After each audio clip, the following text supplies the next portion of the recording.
जवाब लीजिए। बात करने की देखिए, वारिस पठान ये कह रहे हैं, जवाब ले लीजिए सर, जवाब जवाब ले लीजिए।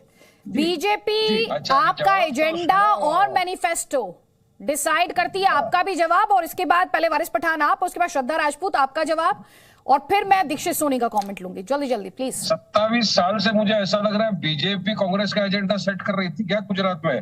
बीजेपी बता रही थी इतनी सीटों पे लड़ो, इसलिए बीजेपी जीतती जा रही थी क्या? 27 साल से हम तो वहां पे नहीं लड़े चुनाव, क्यों बीजेपी नहीं हारी? चलो बताओ मेरे को। अरे ये बीटी मीटिंग का नाटक छोड़ो, खुद के अंदर इंट्रोस्पेक्शन करो कि तुम में कहाँ कमी है, कहाँ खामियां है। तुमने लोगों के वोट लिए, इख्तिदार की कुर्सी पर बैठ गए, मगर लोगों के लिए किया कुछ नहीं है। अभी आपने मोरबी की बात बताई, मोरबी का पुल टूट गया, 140 लोगों की जानें चले गई, हमारी संवेदना है उनके साथ, पूरे परिवारों के साथ हम खड़े। बात नंबर तो आपने कहा हमारा कोई गया नहीं, क्या है आपके पास पुरावा कि हमारे गए नहीं? हमारे लोग वहां पर गए थे मोरबी में, उनको मिले, उनके घर वालों को मिले। अब सब चीज के आपको फोटो के जरिए भेजे क्या? हमारे पास फोटोग्राफी का तुम्हारी तरह शौक नहीं है? चलते हुए फोटो निकालो, भागते हुए वीडियो निकालो, इसका शौक नहीं रखते? काम करने में मानते हैं, हमारा काम ही हमारी पहचान है। बात नंबर 3 बताइए मेरे को, गुजरात के अंदर आज मुसलमानों की, दलितों की, वंचित समाज की क्या पोजीशन अपने? ठीक है, मैं सवाल पे लौटूंगी, इस सवाल पे लौटूंगी। जो पहले पॉलिटिकल आरोप है वारिस पठान में, उस पे बीजेपी का भी जवाब ले लेती हूँ। आपका जवाब मैंने लिया, अब जल्दी से श्रद्धा राजपूत आपका जवाब। ये कह रहे हैं कि बीजेपी और कांग्रेस तो फिक्स मैच खेल रहे हैं।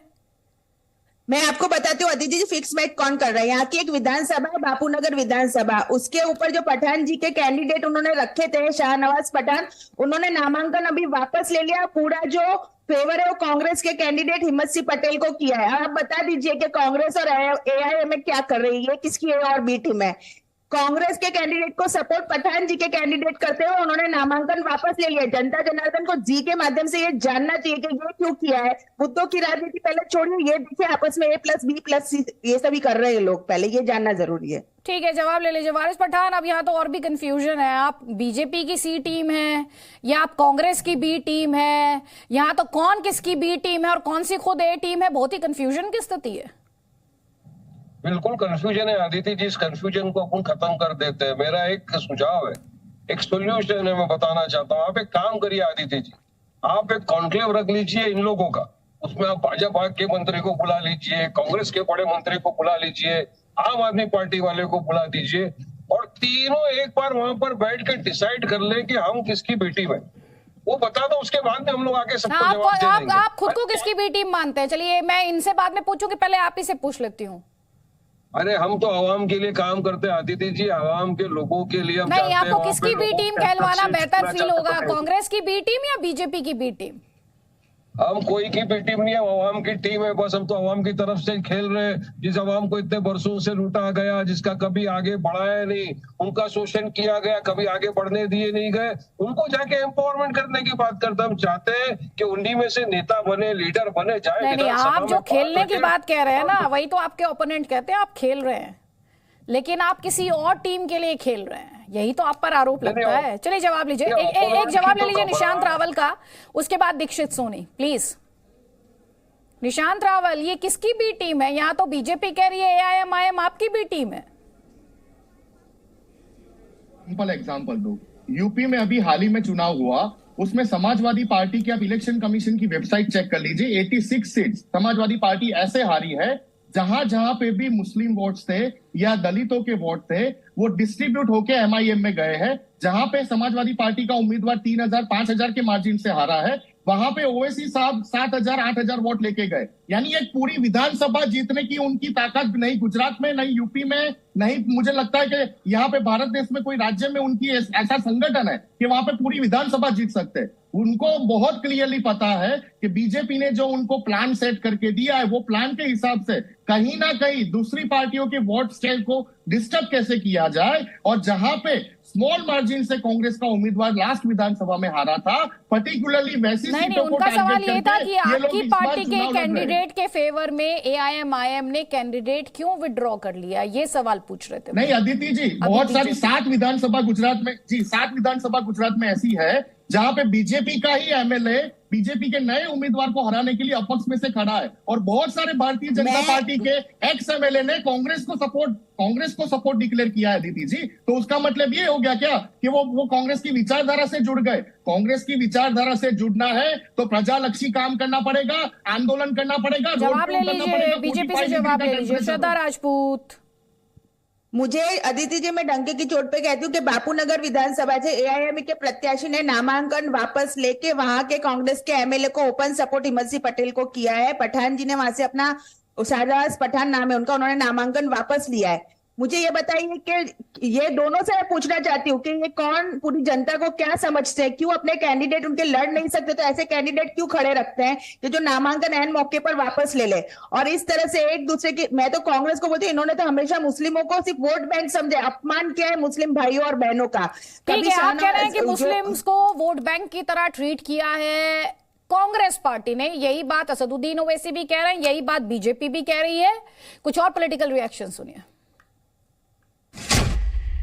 भारत की पार्लियामेंट में मजलिस-ए-इत्तेहादुल मुस्लिमीन के 2 एमपी हैं, और जब अल्लाह के फजलो करम से नबी करीम सल्लल्लाहु अलैहि वसल्लम के सदक़े तुफ़ैल में मैं या इम्तियाज जलील जब भारत की सबसे बड़ी पंचायत में खड़े होकर 6-7 मिनट के लिए बोलते हैं, मैं आपसे सवाल कर रहा हूं, जब हम खड़े होकर 5-6 मिनट की तकरीर करते हैं तो क्या आपको महसूस नहीं होता कि हाँ, ये जो दीवाना जिसको लोग इल्जाम लगाते हैं वोट काटने का, ये दीवाना जब खड़े होकर पार्लियामेंट में आपके बारे में बोलता है तो हर आदमी कहता है कि हाँ, ये जो अपनी जबान से अल्फाज निकाल रहा है ये हमारी तकालीफ को बयान कर रहा है, ये हमारी नाइंसाफी को भारत की पार्लियामेंट में उठा रहा है, ये इंसाफ के लिए लड़ रहा है। अरे बताओ फिर कौन तुम्हारी जबान में बोलता है, कौन आपकी तकालीफ को उठाता है भारत की पार्लियामेंट में?